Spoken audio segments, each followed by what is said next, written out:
Bonsoir et bienvenue pour ce 51e épisode d'Anime Time. Pour commencer cette saison, durant le mois de février, je vous présenterai 3 shoujo. Génial, on va enfin présenter des trucs intéressants dans cette émission.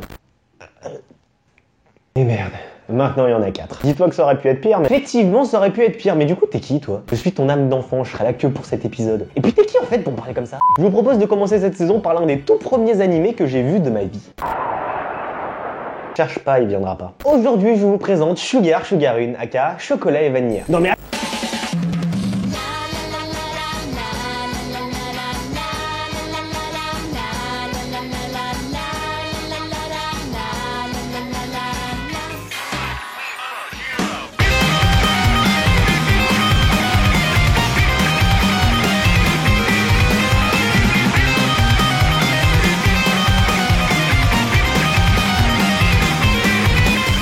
Sugar-Sugar-Rune est un shoujo créé par Moyoko Anno. L'anime a été produit par le studio Pierrot et Satelight entre 2005 et 2006. L'adaptation est en 51 épisodes. Mais pourquoi vaut toujours que les shoujos soient aussi longs? Non mais The Angel est un parfait contre-exemple à ça, mais on n'est pas là pour parler de The Angel. Dans cet anime, nous suivons l'histoire de Chocolat Meilleur. Entre nous, franchement, je sais pas si elle peut passer une porte avec ses chevilles. Alors toi, par contre, tu te calmes direct, tu la respectes, ok? Oui, en fait, Chocolat, c'est la seule rousse que je respecte au monde, en fait.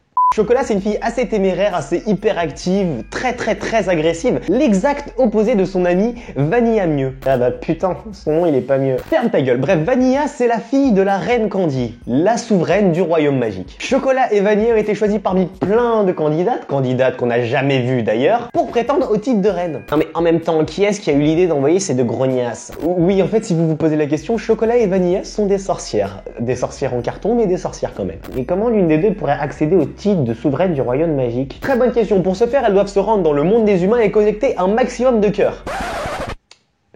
Non mais elles vont pas disséquer des gens, hein, calmez-vous. Par cœur, on entend ces espèces de petites pierres précieuses un peu cheloues qu'elles peuvent extraire du cœur des garçons. Puis de réciter une formule magique et le tour est joué. On peut même en faire des porte-clés. Il existe différentes couleurs de cœur qui valent plus ou moins de cordis. Tout en bas, on a les cœurs noirs qui valent rien et qui sont néfastes pour les sorcières. Ensuite, on a les cœurs jaunes qui valent 5 cordis. Les cœurs oranges valent 300 cordis. Les cœurs verts qui valent 350 cordis.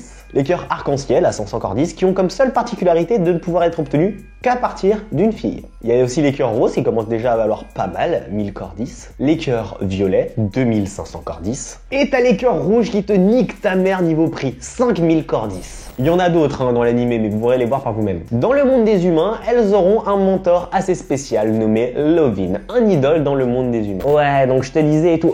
Oh putain, il y a... Oh, The Idol Master Side M, c'est pour la saison 7, ça va pas le faire là. Lorsqu'elles arrivent à l'école accompagnées par Rock'n'Lovin, il leur explique que pour que personne ne se pose des questions, Chocolat et Vanilla vont devoir changer de nom de famille. Donc Chocolat ce sera Chocolat Scato et Vanilla Vanilla. Pour le reste, sachez juste une chose. Le royaume magique est loin d'être en paix, il y a une énorme menace qui pèse sur lui. Pour conclure sur Sugar-Sugar-Rune, c'est assez mitigé. J'avais déjà vu cet animé une fois, mais j'avais entre 4 et 6 ans. Donc le revoir aujourd'hui avec un regard neuf, ça fait bizarre. Tu m'étonnes, mais si tu veux, on peut toujours regarder Inazuma Eleven après la vidéo. Refus catégorique, cet animé a quand même quelques problèmes. Déjà, faut qu'on parle d'un truc, l'aspect slice of life qui est récurrent dans beaucoup de shoujo. C'est pas une mauvaise chose en soi, on peut en citer à l'appel des slice of life qui sont très bien. Le souci, c'est que certains shoujo, comme Sugar-Sugar-Rune justement, se reposent sur cet aspect lorsqu'ils ont rien à raconter. Entre nous, j'ai dû sauter 2-3 épisodes parce qu'on a plutôt sauté 15. Parce qu'ils faisaient pas avancer l'histoire, juste un peu la relation entre guillemets de base, hein, d'amitié entre Chocolat et Vanilla et les relations entre elle et d'autres personnages. Dixit, la personne qui regardait tous les épisodes et qui chantait le générique étant gosse. Non, ça c'était toi. Je m'en souviens bien, on chantait ensemble. On peut aussi parler du temps qui est mis dans l'animé pour introduire un groupe de personnages avec 3 personnages à tout casser qui servent vraiment à quelque chose. Ça peut s'expliquer parce qu'il y a au moins un des personnages qui a un vrai rôle central dans l'histoire, mais quand même. Bref, niveau background, on a pas mal de personnages.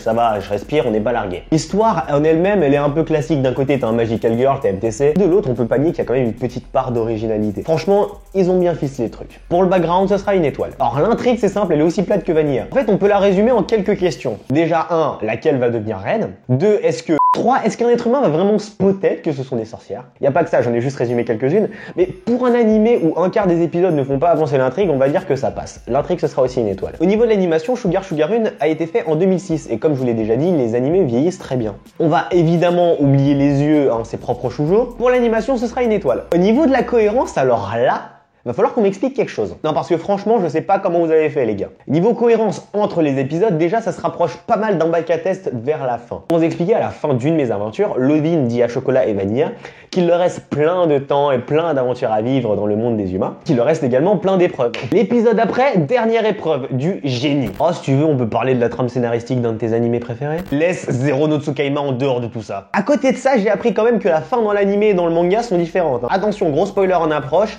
L'une devient reine dans l'animé et l'autre devient reine dans le manga. Et finalement, pour le retour personnel, je peux pas dire que j'ai pas apprécié Sugar-Rune. Ce serait mentir. Si je l'ai regardé à nouveau après tout ce temps, c'est vraiment qu'à l'époque, il m'avait fait kiffer cet animé. Il m'a vraiment fait beaucoup rire aujourd'hui, aussi mature que je puisse être. Enfin, mature, tout est relatif. Pour ma note personnelle, au total, ce sera un 4 étoiles et demi pour Sugar-Rune. Si vous êtes en déj de shoujo, allez-y. Franchement, foncez. Vous perdrez un peu de votre temps, mais au moins, vous aurez regardé un truc quand même assez sympathique. Voilà, c'est tout pour ce 51e et premier épisode de la saison 4 d'Anime Time. J'espère qu'il t'a plu. Si tu veux plus d'animés comme Sugar-Rune, avec le petit i en haut à droite, t'appuies sur le +1, et si t'en veux moins, t'appuies sur le -1. Tu peux aussi t'abonner à la chaîne si c'est pas déjà fait, la partager sur les réseaux sociaux, me suivre sur les réseaux sociaux, Facebook, Twitter, Snapchat et maintenant aussi Curious Cat. Donc Curious Cat, c'est surtout pour les questions. C'est Hunter, on se retrouve le 20 pour le 52e épisode d'Anime Time. Ciao!